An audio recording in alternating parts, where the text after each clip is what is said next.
Good morning guys, बहुत बहुत स्वागत है मेरे चैनल लर्निंग ट्री पे। ये 67वीं बीपीएससी करंट अफेयर से रिलेटेड हमारा तीसरा वीडियो है। बाकी दो वीडियो आप चैनल की प्लेलिस्ट में जाके देख सकते हैं या फिर इस वीडियो के डिस्क्रिप्शन बॉक्स में आपको उसका लिंक मिल जाएगा। आइए, पहला टॉपिक जो था वो था क्वाड और न्यू क्वाड। ये क्या है? तो देखिए, क्वाड का फुल फॉर्म जो होता है वो क्वाड्रिलेटरल सिक्योरिटी डायलॉग होता है।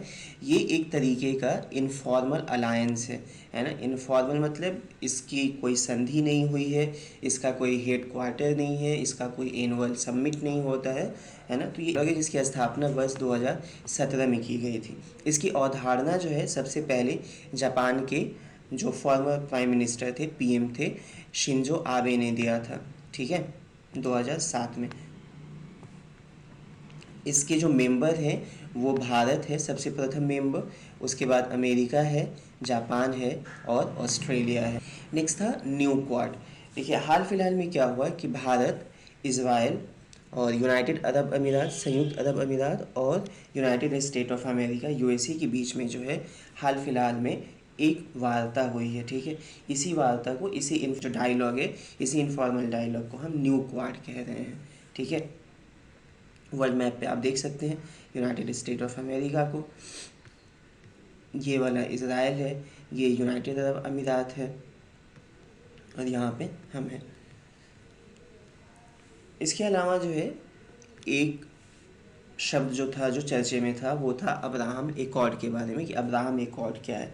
तो देखिए, अब्राहम एकॉर्ड जो है वह अरब इजराइल पीस डील है, एक शांति समझौता है जिसके तहत इसराइल और अरब देश जो है एक दूसरे के साथ अपने रिश्तों को सामान्य करने में लगे। Egypt was the first Arab state to sign a peace deal with Israel in 1979।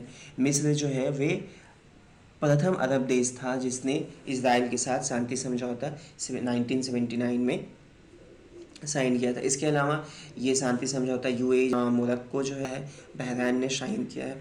तो ऐसे बहुत सारे अभी देश जो हैं उन्होंने इसको साइन कर रखे है ना। यूनाइटेड नेशन सिक्योरिटी काउंसिल का रेजोल्यूशन 1373 किससे संबंधित है? ठीक है, तो देखिए, ये रेजोल्यूशन जो है वो आतंकवाद के खिलाफ वैश्विक लड़ाई यानी ग्लोबल फाइट अगेंस्ट टेररिज्म से संबंधित है। क्या होता है कि जब 9/11 में अलकायदा के जो टेररिस्ट हैं वो अमेरिका में, जहाँ पे वर्ल्ड ट्रेड सेंटर था और ट्विन टावर था, वहाँ पे एक प्लेन को क्रैश करा देते हैं और पूरा का पूरा वर्ल्ड ट्रेड सेंटर जो है मेल्ट कर जाता है। राइट, मतलब वो बर्बाद हो जाता है। तो उसी के बाद से जो है यूनाइटेड नेशन सिक्योरिटी काउंसिल में इस रेजोल्यूशन को प्रस्तुत किया गया था। ग्लोबल थ्रेट असेसमेंट रिपोर्ट, इसकी हिंदी भी यही थी, तो आप इसको ऐसे ही याद कर लीजिए कि ग्लोबल थ्रेट असेसमेंट रिपोर्ट कौन सी संस्था जारी करती है, पहला क्वेश्चन, और ये किससे संबंधित है। ठीक है, तो सबसे पहले जो संस्था इसे जारी करती है उसका नाम है वी प्रोटेक्ट ग्लोबल अलायंस। ये भी क्या है, एक इनफॉर्मल एसोसिएशन है, एक अनौपचारिक संगठन है जिसके सदस्य जो एनजीओ हैं, अलग अलग देश हैं, वो भी इसके मेंबर हैं, है ना। ये जो है बच्चों को ऑनलाइन यौन शोषण से बचाने के लिए बनाया गया है ना, to protect children from sexual.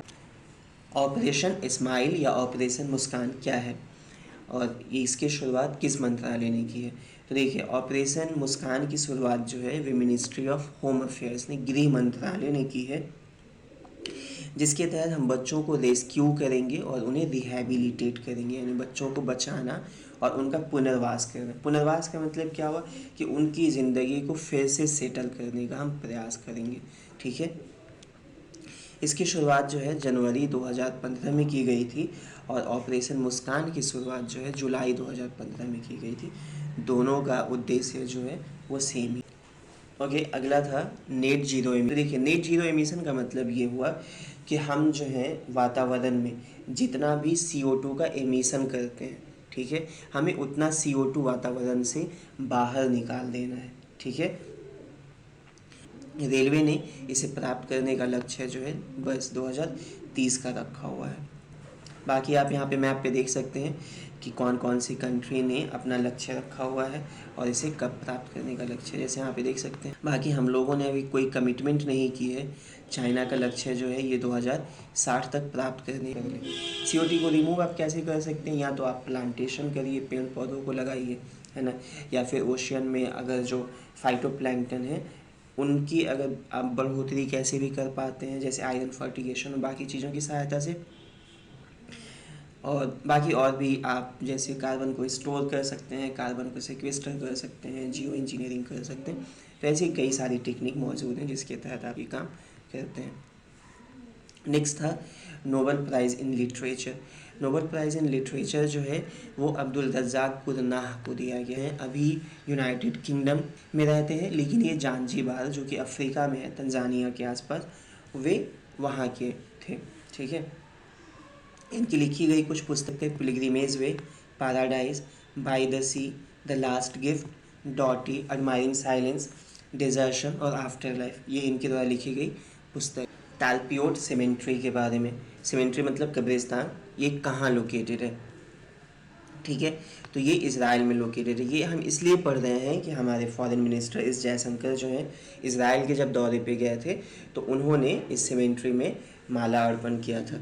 ठीक है ना, ये सेमेंट्री इसलिए बना है कि प्रथम विश्व युद्ध के फर्स्ट वर्ल्ड वार के दौरान जो इंडियन सैनिक जेरूसलम में शहीद हुए थे उनकी याद में ये बनाया गया है। इसके पहले हमने देखा कि एस जयशंकर ने जो है एक वोदान प्लेग का भी इनॉग्रेशन किया है, तो आप उसे पिछले वाले वीडियो में देख सकते हैं।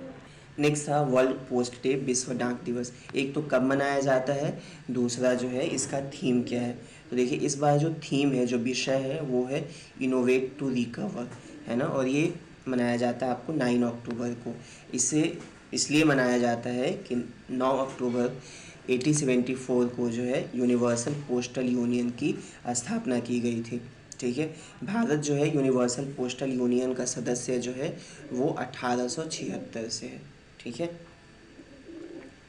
पोस्ट के बारे में जानने वाली बात यह है कि वारेन हेस्टिंग जो थे इन्होंने भारतीय पोस्ट को जो है सारे लोगों के लिए ओपन किया था। ये पब्लिकली ओपन हुआ था। इसके पहले क्या था कि पोस्ट तो था लेकिन वह सिर्फ और सिर्फ ईस्ट इंडिया कंपनी के ऑफिसर्स के लिए यूज होता था।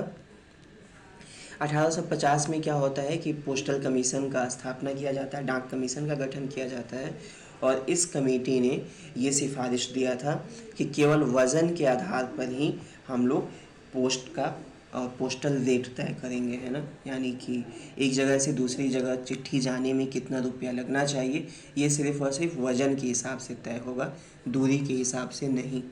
ठीक, तो इसकी शुरुआत जो है 1854 में की गई। तो उसके बाद एक एक्ट बनता है जिसे इंडियन पोस्टल एक्ट कहते हैं, 1854 में बनता है लॉर्ड डलहौसी के टाइम में, है ना, इस समिति की इस अनुशंसा को मूर्त रूप देने। भारत में पहला पोस्टल स्टाम्प जो है वो 1852 में इंट्रोड्यूस किया गया था, 1 जुलाई 1852 को। ठीक है ना, नेक्स्ट है गुरु घासीदास नेशनल पार्क, है ना, और Tamor Pingla wild life sanctuary कहाँ पे स्थित है, किस राज्य में स्थित है? तो ये छत्तीसगढ़ में स्थित है। हमें ध्यान देना ऐसा इसलिए कि ये छत्तीसगढ़ की सरकार जो है वो चाहती है इस दोनों को मिला के कि एक टाइगर रिजर्व बना दिया जाए, है ना, तो ये इसलिए न्यूज़ में था।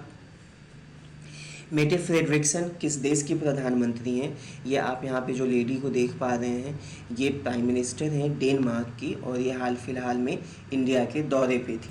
हाल फिलहाल ने एक तेलंगाना का जो चुनाव आयोग है ना, उसने एक ड्राई रन यानी पूर्वाभ्यास आयोजित किया था।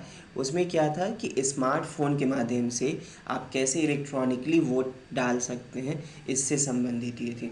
ठीक है ना, तो यही क्वेश्चन था कि किस राज्य का चुनाव आयोग ने स्मार्टफोन के माध्यम से मतदान के लिए भारत का प्रथम ड्राई रन आयोजित किया? तो ये तेलंगाना है।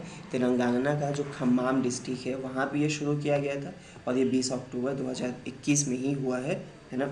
ऐसा करने वाला ये देश का प्रथम राज्य बन चुका है। ठीक है, हाल फिलहाल में एक अंतर्राष्ट्रीय संस्था इंटरनेशनल फोरम ने स्वच्छ और स्वस्थ पर्यावरण, क्लीन एंड हेल्दी एनवायरनमेंट को फंडामेंटल राइट माना है, मौलिक अधिकार की मान्यता दी है। ये किस संस्था ने किया है? तो देखिए ये संस्था जो है United nation human right council ने किया है। ठीक है, संयुक्त राष्ट्र मानवाधिकार परिषद ने। इस संबंध में प्रस्ताव जो है वो Costa Rica, Maldives, Morocco, Slovenia और स्विट्जरलैंड के द्वारा पेश किया गया था, लेकिन ध्यान देने की ज़रूरत यह है कि रूस, भारत, चीन और जापान जो है इसमें उन्होंने वोटिंग नहीं की, उन्होंने इसका बहिष्कार किया है। ठीक है, पीएम गति शक्ति मास्टर प्लान जो है, एक तो क्या है, दूसरा इसका प्रपोज्ड आउटले यानी वित्तीय परिव्यय कितना खर्च करना है, उसका लक्ष्य कितना है।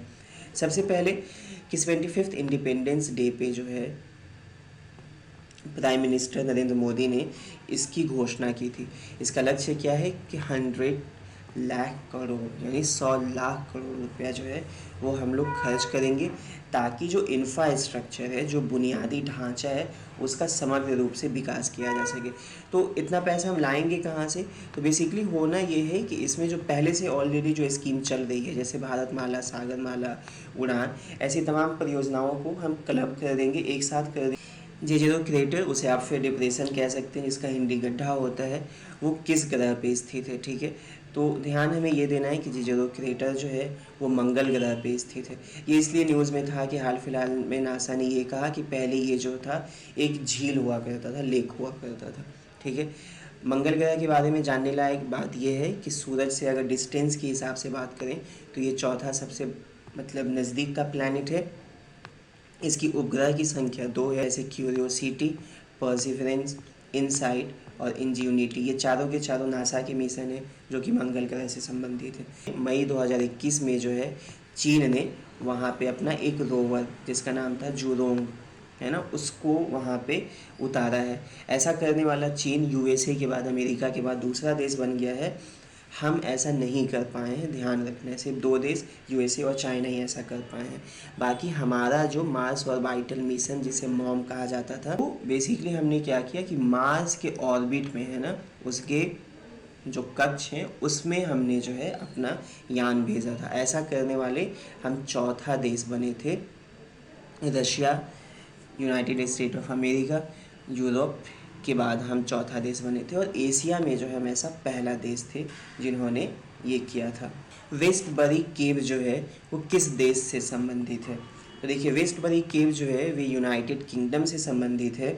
यहाँ पे क्या हुआ कि जो एक्सटिंक्ट हिपोपोटेमस एंटिक्यूवस हैं, है ना, जो कि माना जाता है कि अफ्रीका जो गेंडे पाए जाते हैं, अफ्रीकन गेंडे, उससे भी बड़े गेंडे हैं थे, उनकी जीवाश्म की खोज की गई है ना। तो ये हमें ध्यान रखना है कि ये यूके में है। नेक्स्ट था ऑपरेशन सतर्क किस राज्य ने शुरू किया है? तो ऑपरेशन सतर्क जो है वो न्यू दिल्ली ने शुरू किया है।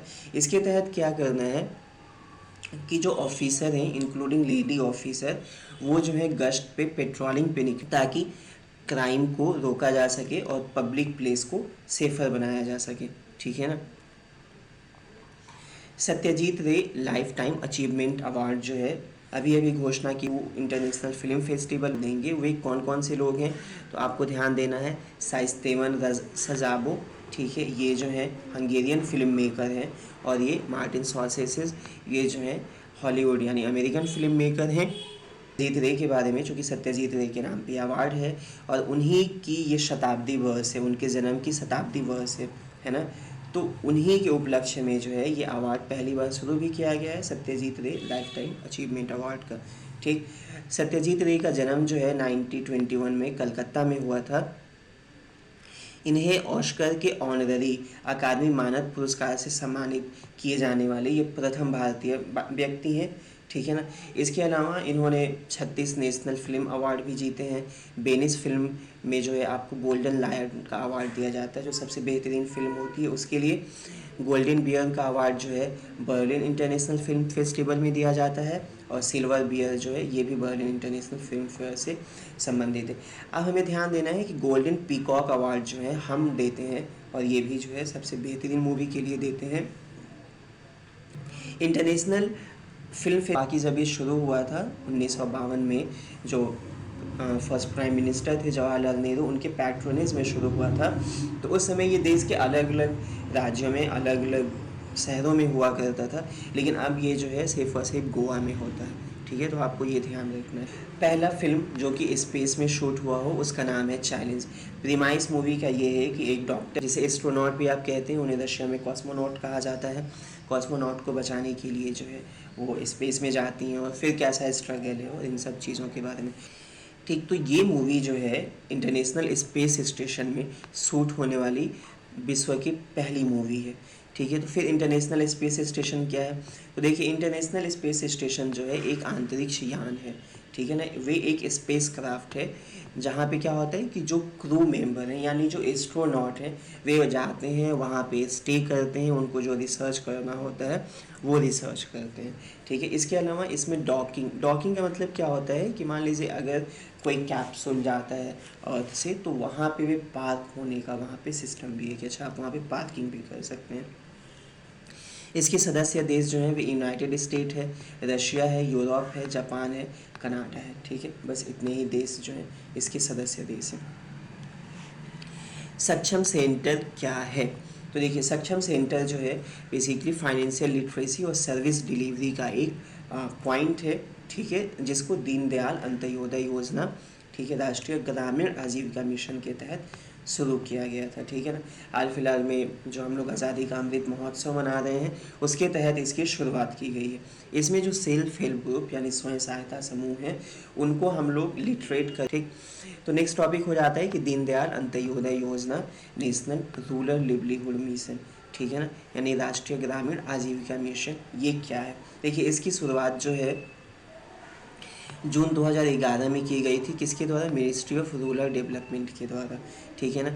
इसमें क्या करना है कि आजीविका को मतलब आपको लिवलीहुड को प्रमोट करना है और फाइनेंशियल जो सर्विस है यानी बैंक, इंश्योरेंस या फिर फाइनेंशियल लिटरेसी, इन चीज़ों को प्रमोट करने के लिए है, ठीक है। ऐसा ही एक मिशन जो है शहरों के लिए चलता है, तो उसकी शुरुआत जो है आपको जो housing ministry of urban and housing affair जो है उन्होंने शुरू की है, ठीक। इसके अलावा जो है आपको नेशनल रूरल लिवलीहुड मिशन में कि हर एक, इसका लक्ष्य एक ये भी रखा गया है कि हर एक परिवार से कम एक महिला को जो है स्वयं सहायता समूह यानी सेल्फ हेल्प ग्रुप से जोड़ना है। सेल्फ हेल्प ग्रुप क्या है? एक तरीके का इनफॉर्मल ऑर्गेनाइजेशन है जिसमें 10 से 15 लोग मिलते हैं और वे किसी कलेक्टिवली काम को डिसाइड कर रहे होते हैं और वे कर रहे होते हैं, ठीक है। थॉमस कप और ऊबर कप किससे संबंधित है और इसके विनर कौन है? तो आपको ध्यान रखना है कि ये दोनों के दोनों बैडमिंटन से संबंधित है। थॉमस कप जो है वे मेल बैडमिंटन यानी पुरुष के बैडमिंटन खिलाड़ी जो हैं वे इसके प्रतिभागी होते हैं, ठीक है ना। सबसे ज़्यादा बार जीतने का रिकॉर्ड जो है इस थॉमस कप को वे इंडोनेशिया को है और हाल फिलहाल में जो विजेता बना है 2021 में ये भी इंडोनेशिया। उसी तरीके से ऊबर कप क्या है? ये भी आपको चैम्पियनशिप है बैडमिंटन के लिए, लेकिन सिर्फ इसमें महिलाएं पार्टिसिपेट करती हैं।